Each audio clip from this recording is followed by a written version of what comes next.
Welcome everyone to another episode of Maybe Next Year, the only podcast that, you know what, I just don't have it. That was almost too easy. In fact, that was too easy.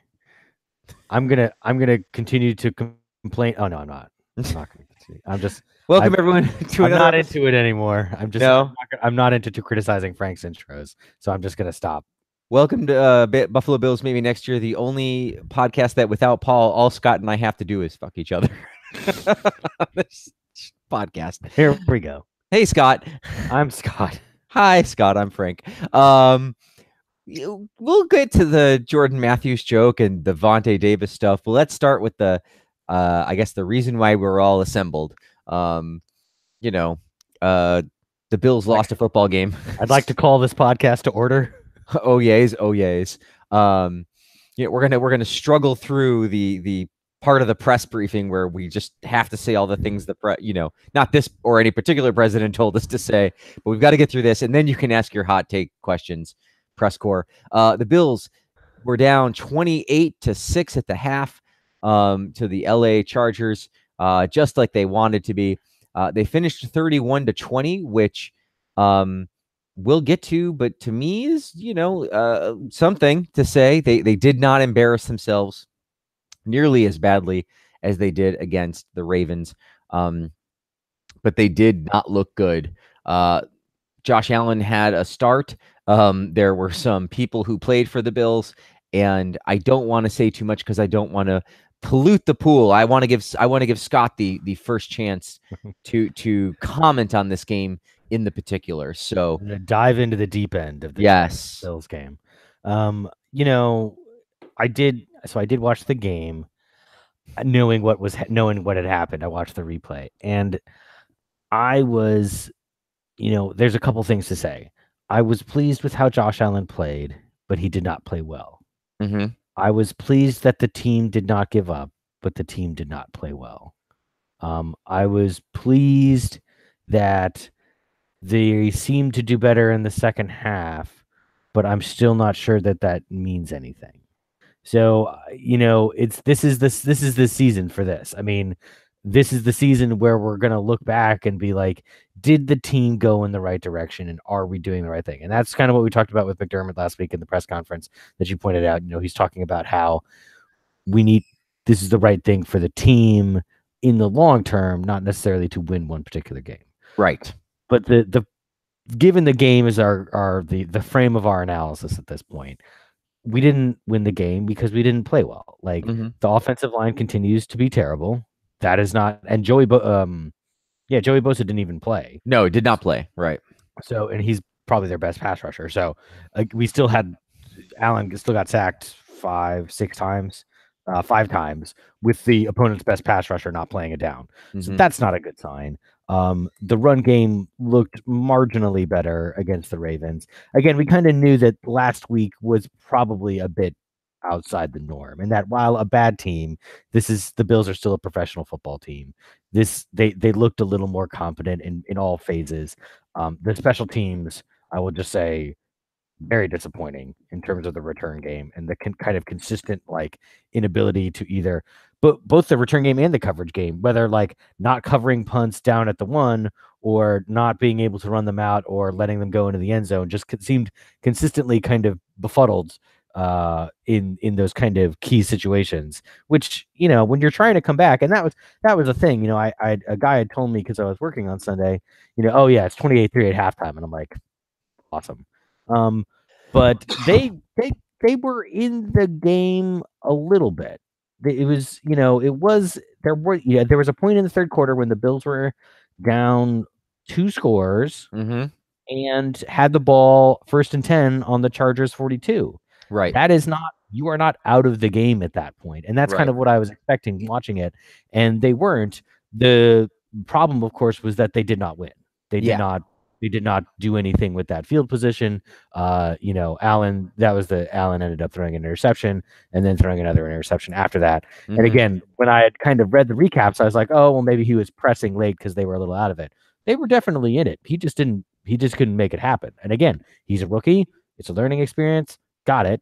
But at the end of the day, he still had the worst QBR in the league last week. And again, Got it. He's a rookie.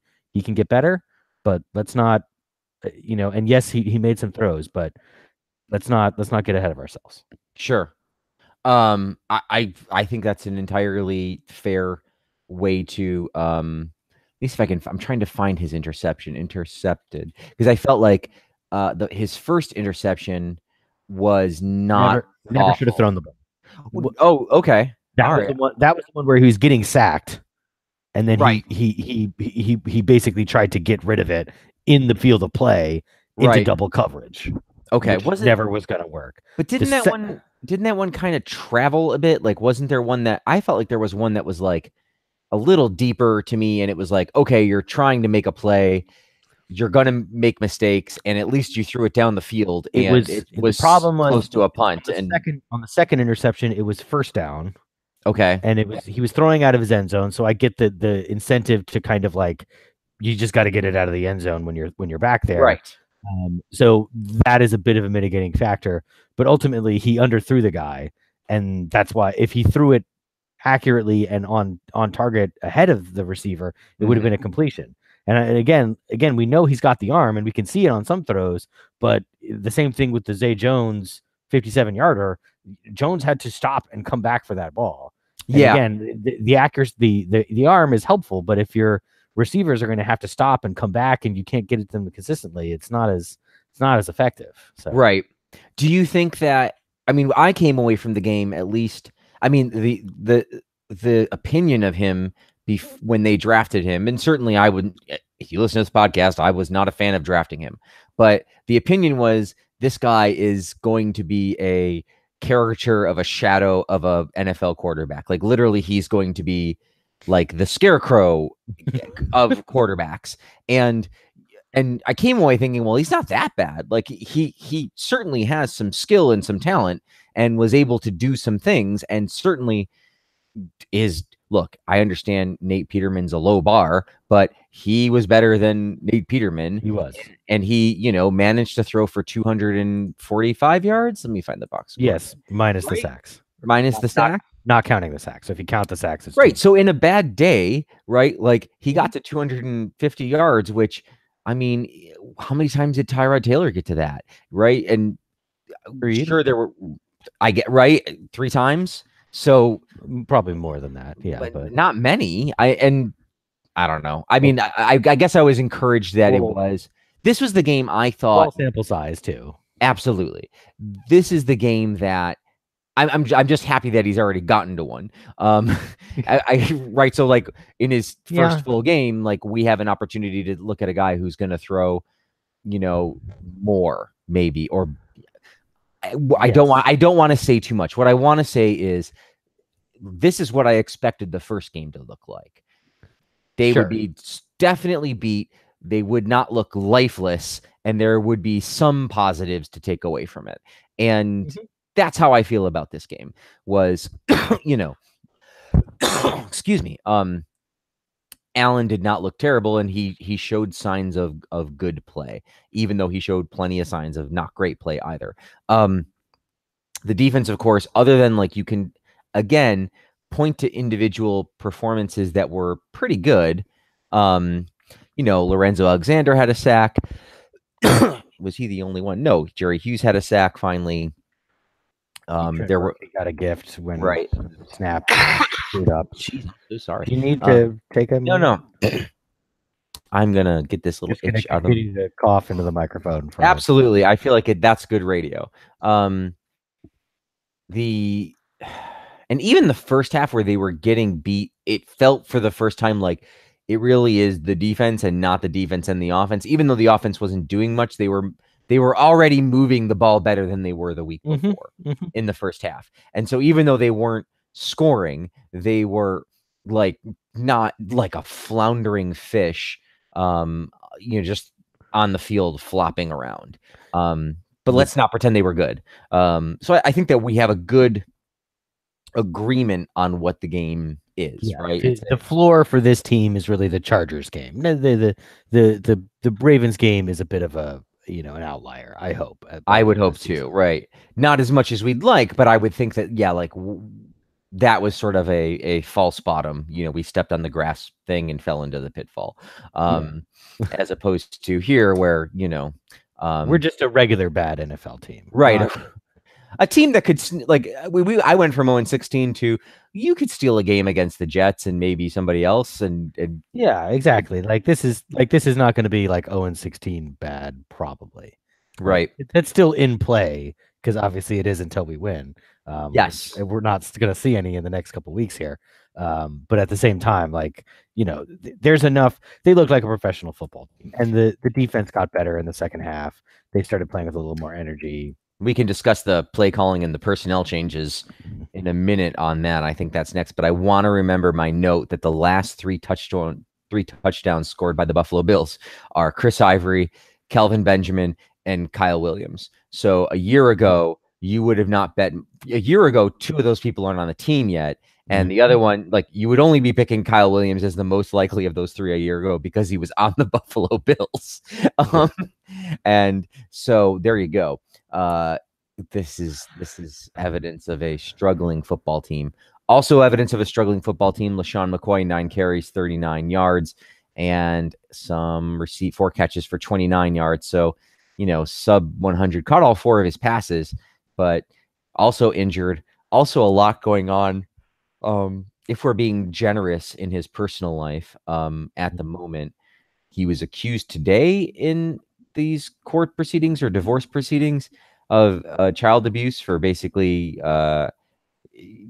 not just I would think not just hitting his child. I don't even want to put it that way because I feel like just hitting your child is in a lot of ears like not good anyway.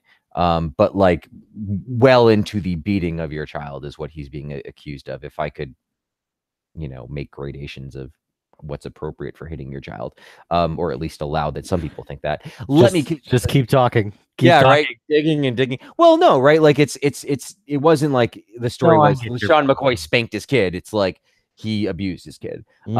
Which he's since said is ridiculous. That was his comment. We haven't talked about the McCoy stuff.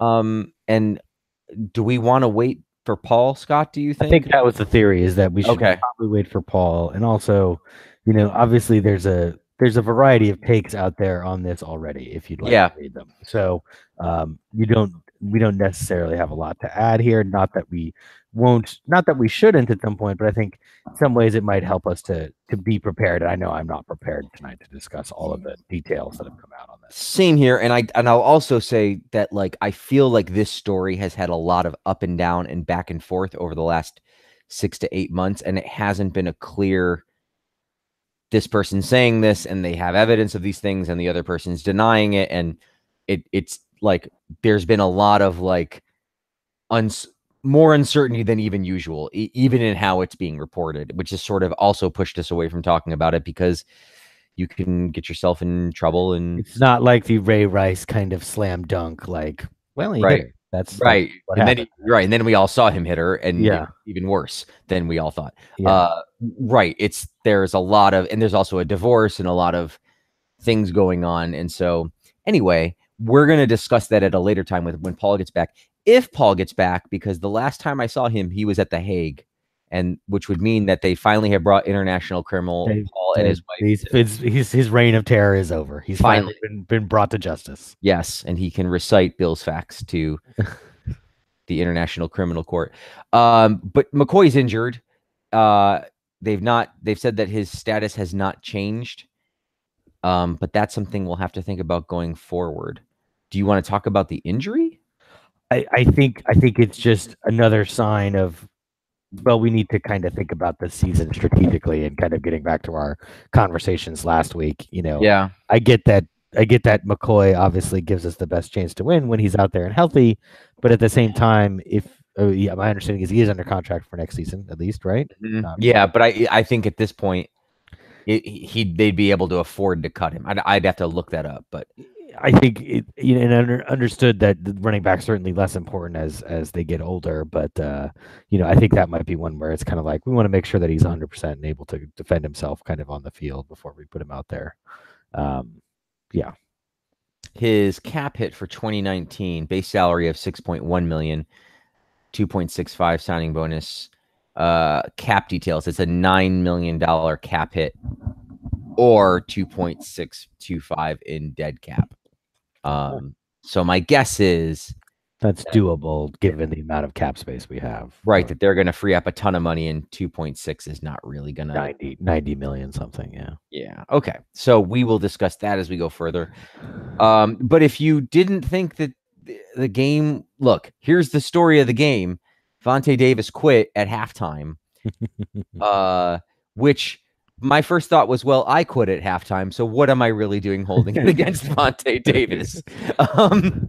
But you didn't get a game check for $500,000 to play, though. That's the other right. That's true. He did walk out with that last $500,000. I think the prevailing theory has been one of anger and disgust and being pissed off and sort of he's a letdown and he really ruined his teammates. I've seen lots of comparisons to war and leaving your soldiers behind and many positions. My position is that that's all true. Like we can all draw certain, certainly it's unprofessional and his teammates and his coaches have a right to be angry. And if that's what they are, then, that's their right. But my slightly deeper point was that Vontae Davis has to look at Vontae Davis in the mirror for the rest of his life and not everybody else. And so if for some reason he felt he had to quit and that was honestly what was in his heart, then he needs to do what's right for Vontae Davis. And I'm not really going to be mad at him. There was an article on Buffalo Rumblings about how he's tarnished his legacy. I don't think anyone in Indianapolis is going to care or even remember this when he's lost his seat on the Ring of Fame. I doubt it, right? Like Thurman Thomas played for Miami in a year, which is not exactly the same thing, but like it did like sting a little when he did it, but no one really like holds that against Thurman Thomas. Do you? And I don't want to, hold out my opinion as the right one, Scott. Like if you feel differently, please share.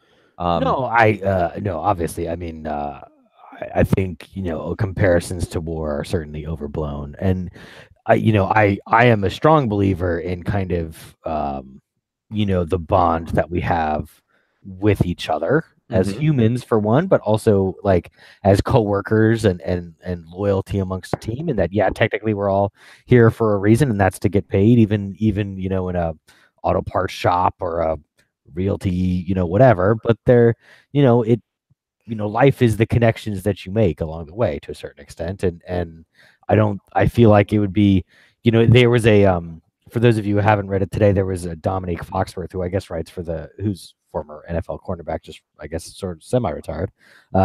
He writes for The Undefeated on ESPN, and he interviewed Davis, and he said, Davis basically said, basically kind of what he put in the statement, like, yeah, it just kind of hit me in the middle of the, about 2 minutes to go in the half.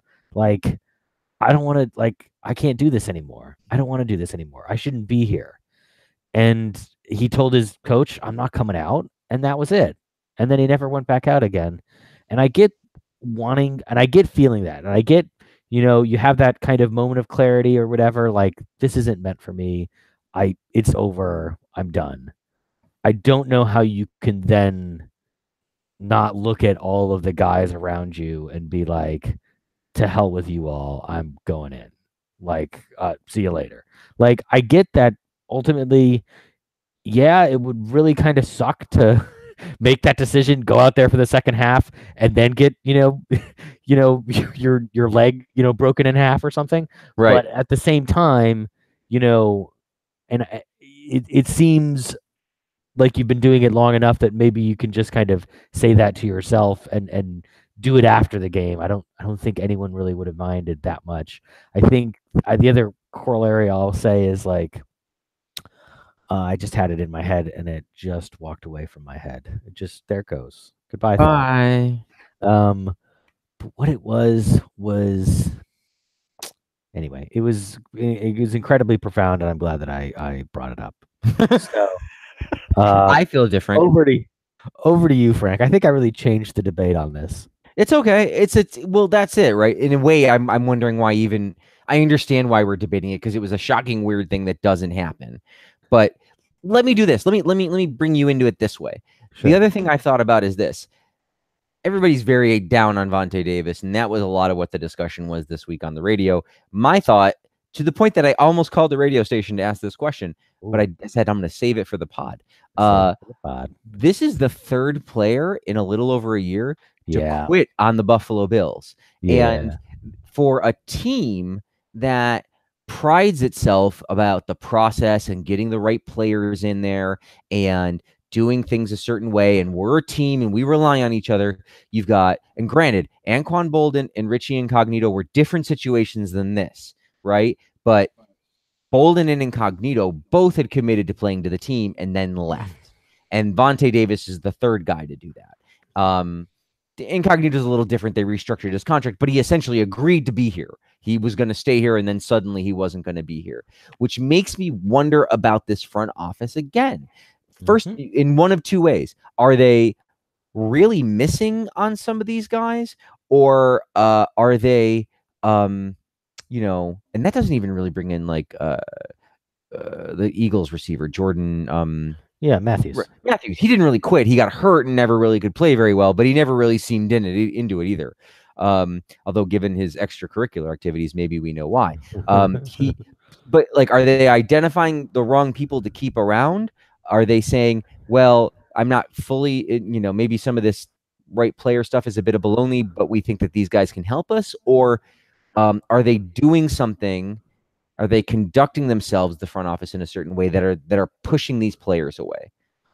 So I will briefly start by saying I think obviously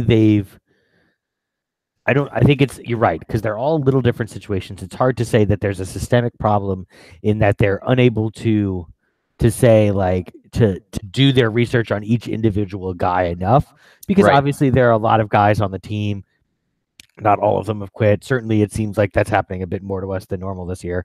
And on one of the articles, I think it was Foxworth again, was saying, if Vontae Davis had gotten cut after the season, no one would have batted an eye. Right. And it just kind of, because it was in the halftime of the game, like, it's a kind of mercenary business, and everyone's got to look out for their own best interests. And that's what everyone involved in this situation has.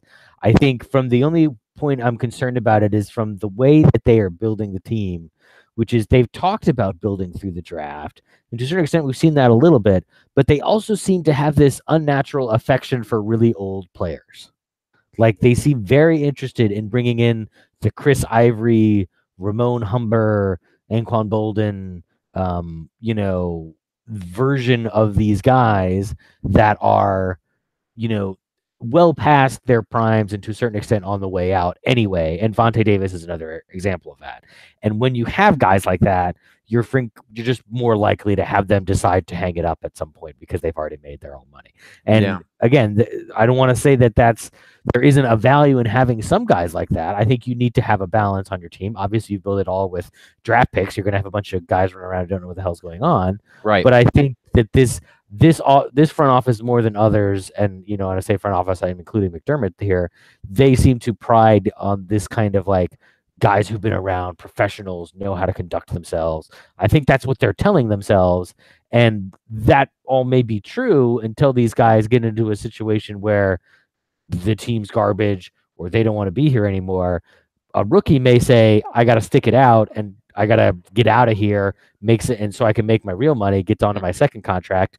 But a guy who's on his last deal is definitely not going to have that kind of incentive. So that's my thoughts. Good thoughts. That's good thoughts. And I think all three of those players fit that sort of. Do you have additional thoughts? Do you feel like, other than it's just being kind of weird, or? I thought it was weird, and it's happened enough that I felt like I wanted to ask the question, right? Like, I am actually asking an open-ended question of, man, is this a thing? Should we investigate it? Not like in a way that we're used to people asking the question of, like, I already am going to supply you with the answer. Like, I really sort of, I'm like, that's good. Yeah, for being open-minded. I would close with this, which is a saying that sometimes happens in our business, which is, once is happenstance, twice is coincidence, three times is enemy action. Right.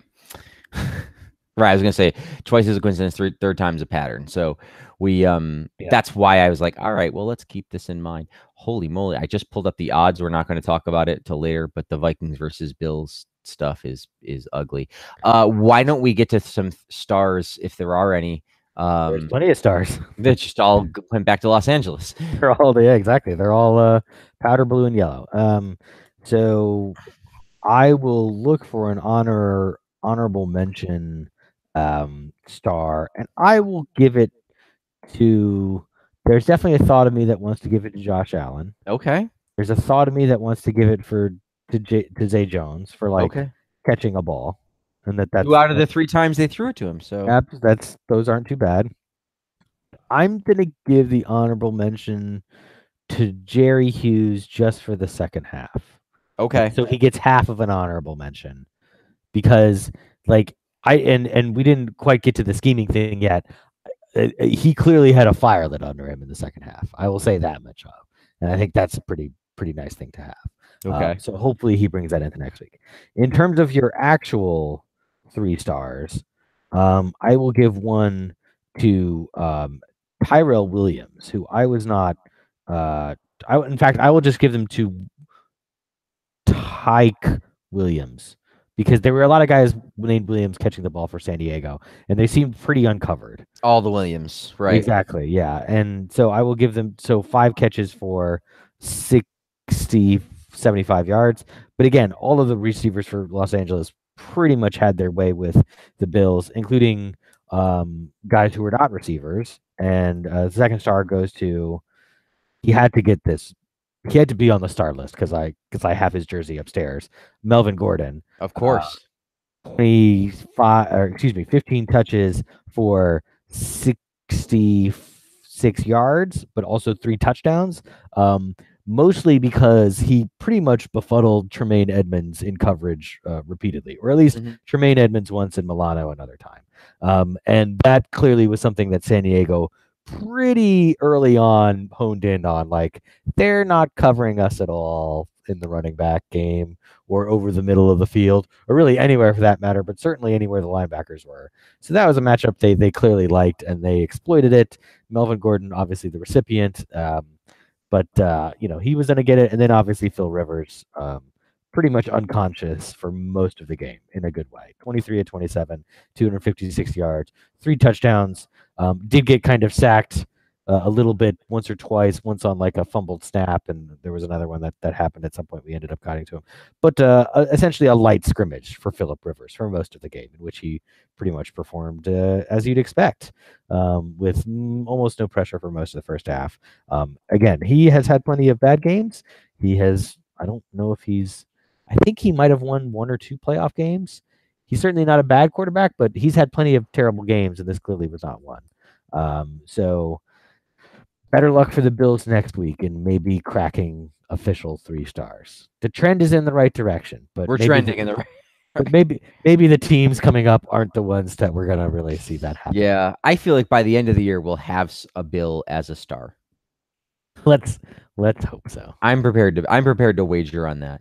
Okay, so I wanted to talk about whether Josh Allen had played well or not. We already kind of did that in the context of the game. Let me put it to you this way. I tweeted this on Sunday because Paul's not here, and Paul is a much more calm tweeter. He's less insightful. He responds and is less respectful. Insightful. You're right.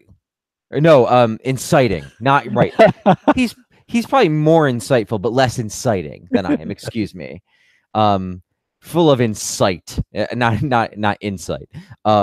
CITE. Yes. I tweeted, every touchdown Pat Mahomes throws is an indictment of Sean McDermott as a talent evaluator, at least as regards to offensive talent. Ooh. I tweeted that. Hot take. Gage and Orlando disagreed. Look, Orlando had a lot of points. He tweeted quite a bit. I am not going to read all of Orlando's points and positions. Ooh. I would say it boils down to the prevailing disagreement that these people have is that Pat Mahomes would not have these numbers on this team. That's what Gage writes. And Orlando goes into great detail about the offensive weapons and the offensive coordinator. And here's Josh Allen, and he's very handicapped. And of course, like, I haven't said anything about Josh Allen. I have only said that Sean McDermott did not take Pat Could have Mahomes taken Pat Mahomes was when he right needed to there take for the taking. And in case we need a reminder, so far he has played in 2018 2 games. Two games, He's played in 69%, 10 touchdowns, 0 interceptions, a QB rating of 143.3. Obviously, I don't think it will stay there. Obviously, I accept that he has a better offense, but I really think about it and I say, do I really believe Josh Allen right now on the Chiefs would be doing that well? And do I really believe that Pat Mahomes on the Bills would be struggling as much? So I leave it to you. I mean, my position only is like, we didn't have to complicate things. We could have taken that quarterback. And if you look at that, and if you kind of look at Zay Jones, who didn't turn out so great, I'm beginning to try and piece together how they are as a team front office, like, because we can finally get some of these returns in. But why don't you respond to that as well? I sympathize with the anger because I can feel the anger rising inside me. Yes, I can feel the dark side of the force kind of calling me, and I've assuaged it somewhat by putting Pat Mahomes on my work fantasy team. So that makes me feel better. But on the other hand, I do think it's just a shade too early Okay. to completely invalidate his ability to pick offensive players based off of one whiff, essentially, in Zay Jones and evaluating quarterbacks, which is kind of the most difficult and arguably kind of most complicated position to evaluate. I would only add quickly that he took and stuck with Nate Peterman. It should also be added to this conversation. But in the fifth round, like okay. again, no one thought putting Peterman out there for a Ravens game was a terrible idea. Like we all kind of said, like Nate Peterman might have known. Nate Peterman might have been like, I don't know what he's doing. Okay. He's clearly a McDermott guy. He's clearly like, oh yeah, I got it, coach. I'm gonna get it. Trust the process. Here I come. But no, so point taken. I think we're getting there. I'm not quite ready to make. I would need to see at least a little more out of Mahomes and a little more out of Allen before I'm quite ready to just write these guys off. But I'm close. I'm very close. It's certainly out there. It's not ridiculous. If you're listening and you don't follow us on Twitter at BBills, BBILLSMNY, follow us. Go and read Orlando's responses, which are very intelligent and insightful, the correct way. But for me, I don't think you need to. I don't think all those caveats. He said something about. I basically was like, Alex Smith had all these weapons and didn't do this. And he said, well, Alex Smith isn't nearly talented as Patrick Mahomes. And I'm like, that's my point, right? Like, Alex Smith has played in this league for 12 years now. He was a first round pick. He's not a Hall of Famer, but he's a good quarterback. He is like the best case scenario for Tyrod Taylor, right? Like, he's actually like what you want Tyrod Taylor to be, maybe, in like the limited ball control. Like, so he's an established good quarterback. So if what we're saying is like, this guy is, if we all agree that Pat Mahomes is more talented than Alex Smith, then both of those guys the Bills passed on in the last year. Right. So what I'm saying is, if we both agree that like Pat Mahomes is more talented than Alex Smith, then what I guess my point is like, no one should be turning their nose up at something that's better than Alex Smith. And it's a ding for me that Pat Mahomes is not on this team. Now look, if Josh Allen is almost as good as Pat Mahomes, that's good enough, because you end up with Tre'Davious White, and there's a whole bunch of mitigating factors into like the final calculus. Winning will cure all of this, but I think it's something to put a pin in and think about later. Like, if a year from now we're talking about why Sean McDermott's not here, one of the reasons might be like he was too busy focusing on his gritty 5th round quarterback and his gritty cornerback and his like trying to win every game 10-7, that he missed on a generational quarterback. Maybe not. Also, I want to give a quick shout out to who was it, and then we won't read any more tweets. But oh, Eagle OC on Twitter says, please. I said, I go. I think I'm going to talk about this in the pod. He said, please don't. It's way too early on either of these QBs. We'll be living with this narrative for years. Just wait until at least November. And I wrote back, that makes me want to do it all the more.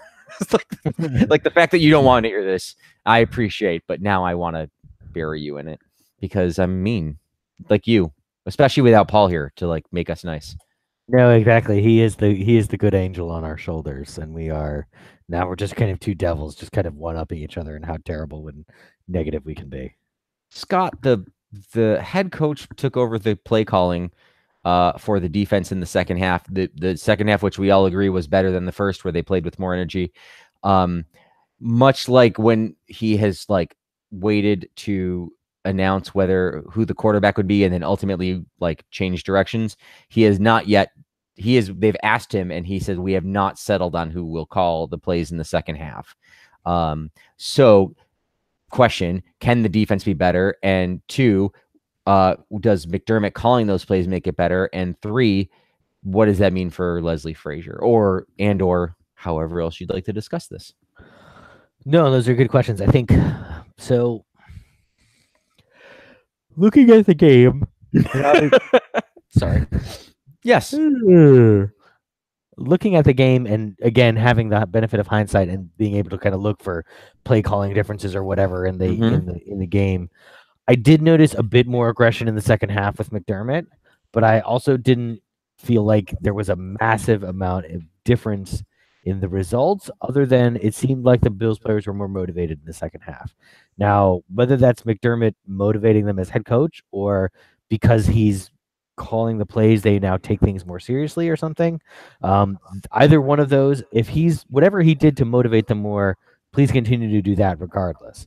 Now, there might be a bit of scheming that you can fix, but scheming is ultimately there are no perfect schemes. All schemes have pluses and minuses. So if in the first half they failed because they were being too conservative, and by being more aggressive in the second half, they made an adjustment that allowed them to perform that much better, that's great.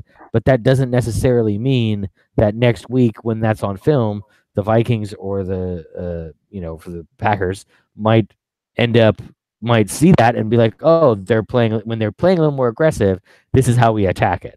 And then there's going to be a different set of conclusions. Now, again, it might be that this is just a more natural playing style for this defense and that they're better playing aggressive than they are conservative.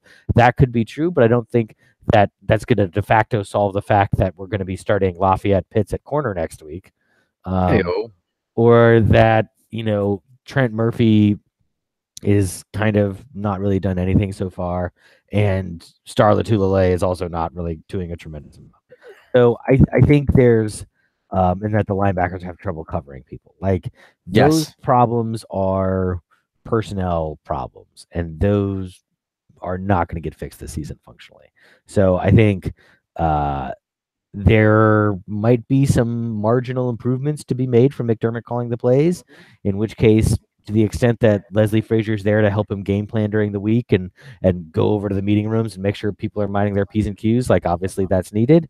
McDermott's got to do whatever a head coach does during the week, oversee, yada, yada, yada. But yeah, if I'm Leslie Frazier, I'm a little worried, but I'm a little more worried that my defense is full of terrible players and we can't stop anybody than anything else. Right. And I think that the Frazier's problem double down is I'm sure that McDermott and Bean don't think it is full of terrible players. They're probably going to look at him and say, well, you've got ostensibly a defensive rookie of the year almost, and a beast at linebacker, and we signed Star Latulele, and Kyle Williams knows what he's doing, and Harrison Phillips is there, and we get some, Jerry Hughes, and we understand that like it's not perfect, but you need to be doing better than this. And it doesn't. Now look, if they fall flat on their face against the Vikings and the Packers, I think that there's a good chance that everyone might just chalk it up to like a really rough first 4 games and that it definitely needs work. And they'll go from there. I don't think they're going to let go of Leslie Frazier in the middle of the year. I think that they're more likely to relegate him to a okay, you're going to help us get it prepared. We're going to work on the play calling together, and maybe I'll let you call some of it later, but I really want it to be more aggressive like this, or you need to have a better feel for it like that. So I wouldn't write Frazier off yet, but I think that it is a ding. It's a little concerning. There's some thought that like maybe the Chargers took their foot off the pedal in the second half. I didn't really get that impression because they scored so many points the week before, and the Ravens obviously kept trying to score and were able to. So I'm willing to believe that they played better, and it wasn't simply a matter of second half slowing down. But they're gonna have to get better. They're going to have to get more. They're going to have to find out new ways to, excuse me, this is apparently the yawning topic. They're going to have to find new ways to get turnovers. Really, I mean, that's what this team needs. This team needs to be aggressive because their chance, like last year, the reason they were successful last year was turnovers. And, they weren't reliably stopping teams and forcing punts. They were giving up yards and not giving up points and getting turnovers. And so that's what they're going to have to kind of luck or force their way back into. But I think that what might cure this is when we finally get to some of the teams that don't have, good offenses. Even the Ravens were getting throttled by the Bengals, but they sort of came back and scored a handful of points. Yeah. I agree. I mean, I think a lot of this will have a. I don't want to say that the Chargers took the foot off the gas because I don't think they did. I will say their defense definitely did seem a step slower in the second half and a little less into it. And certainly for the last touchdown, which was basically, 4 minutes left or 5 minutes left in the game, and they were already up. They had just kicked the field goal to go up 3 stars. At that point, the defense was strictly playing prevent. So I really can't give Josh Allen too much credit for that one. But I think there's room to be improved here on the defense, but I still think a lot of this is going to come down to personnel. Okay. The Wilson family should thank me. Pegula overpaid for the Buffalo Bills because of me. That's our September 19th, 2014, This Day in Bills History. Want to take a stab at whose quote that could be? I'm going to say current Attorney General of the United States, Jeff Sessions. So close. One of his very good buddies. Who is he a good buddy? Sounds like maybe not. I think I was, now for the politics part of this podcast, I was being a little sarcastic there. And I was being a little sarcastic as I was trying to work in some sort of Mario Kart reference, which if you haven't looked up Mario Kart has been ruined for me based on a news item from yesterday. So why should that be any different? Right, but I mean, like, I felt like my Nintendo was my safe space from the real world, Scott. Now all I have is Spider-Man on the PlayStation, which I highly recommend. But I digress. No, that is current sitting president Donald Trump, who was almost the Bills owner. And we had discussions about that when we were recording.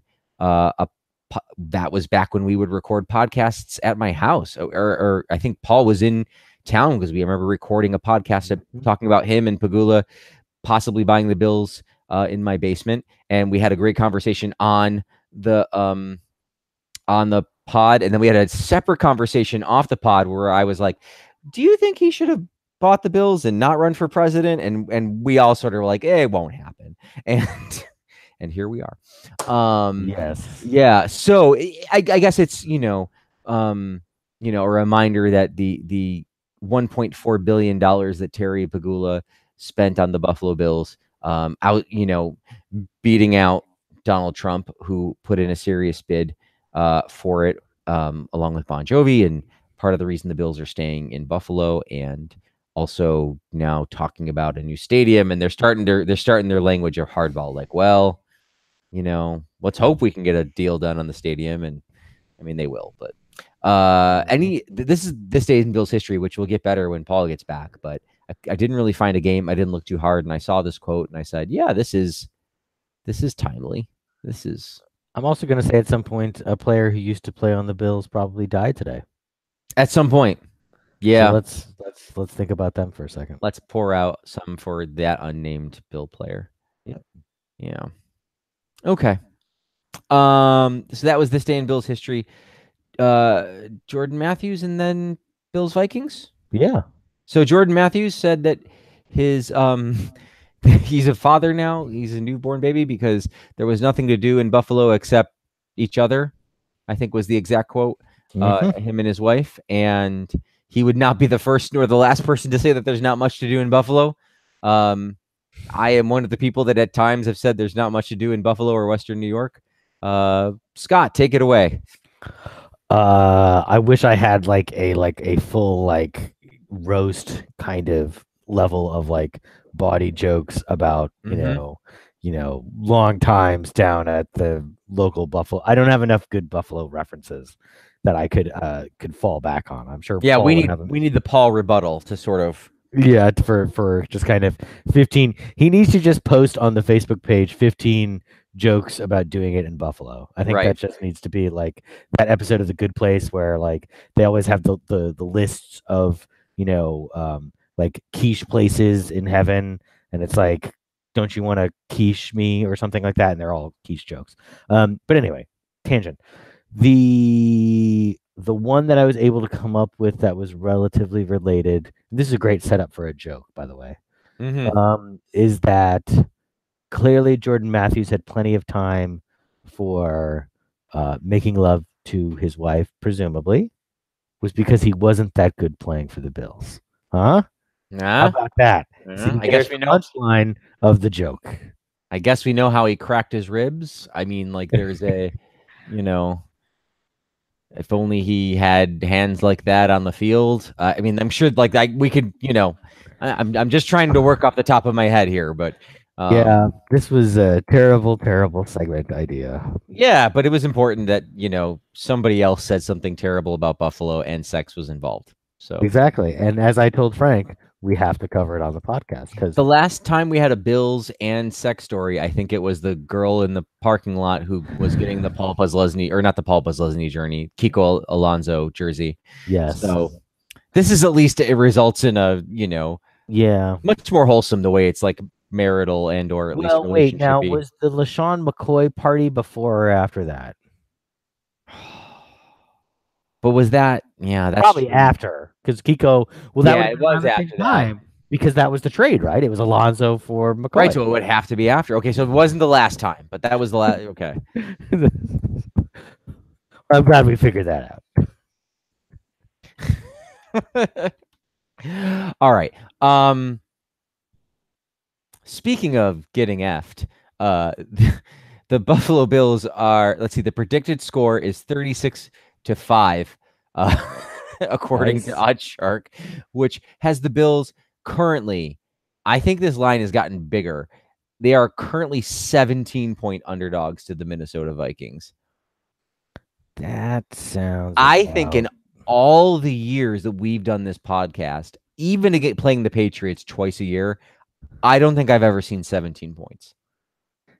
Yeah, I mean, usually the Pats games can get up there, but at 17 is a lot because usually they'll let because that's the thing. The Pats are a public team, so I think they try and get more money on both sides. So they probably want more people to kind of come in on the Bills, on the Patriots kind of side there. Or what they must be thinking on that. Whereas the Vikings and the Bills clearly a battle of two teams that don't have like a national following where people will just bet them because they're fans, and You're so that right. might be a little closer to Why the what points they are so. actually think. And yeah, I'm looking at it right now on ESPN. They say the spread consensus is 16 and a half, Okay, but I mean which that's is not really different. It's no, it's not. It's pretty much dead on. Um, yeah, and the Bills have lost by 11 and 41. yeah, and only 11 because they scored with like 2 minutes. Right. They Whatever it kind of. was. I believe that would The be a backdoor backdoor for cover. cover. Right. Yeah. Yes.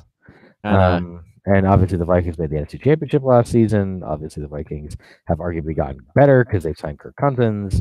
Um, He's played very well for them. I'm very happy for him. I did not think much of him as a quarterback. I went to the trenches that he's not much different than Tyrod Taylor. Um, I don't know that Tyrod Taylor would be that bad. I don't know that Tyrod Taylor would be having great success on the Vikings personally, but He's anyway, probably doing fine. I think. yeah, Yeah, I mean, I think Cousins is okay. I'm still not a big Cousins fan. He's clearly playing well. Obviously, he has lots of weapons and a defense that's pretty good to fall back on, so that certainly helps. Um, but yeah, and the Vikings obviously going to be a little salty after the tie last week against the yeah. Packers. They didn't get the win. They're gonna wanna they're we're gonna get their full anger, I would have bet at United. So, um, I mean, I think that the Bills will have a little something to prove. I don't think that they're going to win. I might pick them to cover. I think that the Bills are going to come out and they're going to really like this is it, right? Like this is the coach's pride and joy of the defense. It's been awful 2 weeks in a row. They got embarrassed. He had to switch out Leslie Frazier. It wasn't good. I think they're going to come ready to play. I think it's not that the Vikings won't score. I mean, it could be 28 or 30, but I think the Bills can get to, I guess that would be 13. So I think the Bills could get 2 scores. Um, I think that's what I'll do. I think I'll take the Bills or the Vikings 30-14. And I think it would be a very tight cover, but I think that that's the case. I think that they'll end up scoring. I think that there'll be some success. I think Allen will have some success this week. I think that they'll try and build a little bit on what's going on. I think whenever you get into these stretches of really tough games, there's a point at which pride is involved, and if you have the ability, you'll do something. And I think that pride will push them closer. I think they can beat the Packers if Aaron Rodgers is iffy. We'll take a look at that next week. But that's my position for this game's week. What do you think? What's your score? I'm gonna put this at I think it's gonna be in the vicinity of the spread just because I think Frank puts it on pride. I put it on Minnesota playing for next week. And that if this was a college game and Minnesota was playing the the Buffalo Bills being the West Texas State University of the NFL at this point, they would probably just have to keep pounding on us until the game was over, and we'd lose by 40. Because this is the NFL and they have bigger fish to fry, I think the Vikings will be comfortably up at half. I think it'll be 24-3. And Okay. I think at that point, again, the foot comes off the gas. I could see, the Bills, maybe score another 10 points. I think the Vikings score another 2 touchdowns, maybe. So I'm going to put it at 38-14, and that would be covering. So I would have the Vikings to cover. Yeah. Just because I think, again, it'd be very easy for that not to happen, and then the Bills, the Vikings, much like the Chargers game last week, the Vikings only score 3 points in the second half after they're already up, 3 or 4 scores, and Right. the Bills kind of sneak back in and again get that back to recover. That's why gambling is hard. Yeah. When Vegas make all the money. That's right. That's why they do that. We make all the money too. And you can see all the money that we make at our Facebook page, facebook.com/BBillsMNY. We just sort of paste dollar bills to Facebook. So if you log into Facebook and Facebook, and sign up with our webpage, feel free to reach at your screen and try and pull some of the dollar bills off. Um, That's not how this works. That's not how oh, any of this works. Twitter.com/BBillsMNY, BBillsMNY@gmail.com. We are on anchor.fm/BBillsMNY, even though we don't use their app. That's where you can find us, and you should share us. Look for Buffalo Bills maybe next year. You can go to iTunes. Will Paul be back next week? Is this the schedule? I don't know. I mean, it'll probably depend on the trial, right?